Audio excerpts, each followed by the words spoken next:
Drugs in Surat city અભિયાન અંતર્ગત Bhestan police station ખાતે નોંધાયેલા એનડીપીએસના ગુનામાં તથા મારામારીના ગુનામાં વોન્ટેડ આરોપીને ગણતરીના દિવસોમાં જ પકડી પાડતી ભેસ્તાન પોલીસ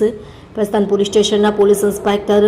શ્રી એસ.બી. દેસાઈ સાહેબનાઓના માર્ગદર્શન હેઠળ ભેસ્તાન પોલીસ સ્ટેશનના સર્વેલન્સ સ્ટાફના police inspector Shri H B. Chaudhary સાહેબનાઓ સર્વેલન્સ સ્ટાફના પોલીસ માણસોની સાથે ભેસ્તાન પોલીસ સ્ટેશન વિસ્તારમાં પેટ્રોલિંગમાં હતા। દરમિયાન સાથે નાઇટ કોન્સ્ટેબલ જયપાલસિંહ ગંભીરસિંહ તથા પોલીસ કોન્સ્ટેબલ દિલુભાઈ ભીમાભાઈ નાઓને તેઓના અંગત અને વિશ્વાસુ બાતમીદાર મારફતે સંયુક્ત બાતમી હકીકત મળેલ કે ભેસ્તાન પોલીસ સ્ટેશન ખાતે નોંધાયેલા એનડીપીએસના તથા મારામારીના ગુનામાં વોન્ટેડ આરોપી નવાઝ ઉર્ફે નવાબ અલાઉદ્દીન શેખ નાનો ભેસ્તાન ઉનપાટિયા સંજયનગર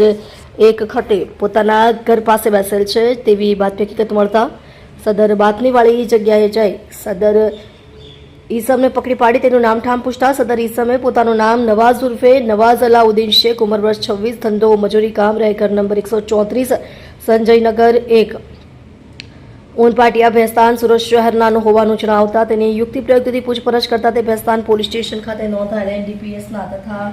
મારામારીના ગુનામાં સંડોવાયેલ હોવાની કબૂલાત કરતો હોય છે તે સદર આરોપીને ભેસ્તાન પોલીસ સ્ટેશન ખાતે લાવી કાયદેસરની કાર્યવાહી કરેલ છે। તમે જોઈ રહ્યા છો DNY ન્યૂઝ ચેનલ રમન કૌરની સાથે।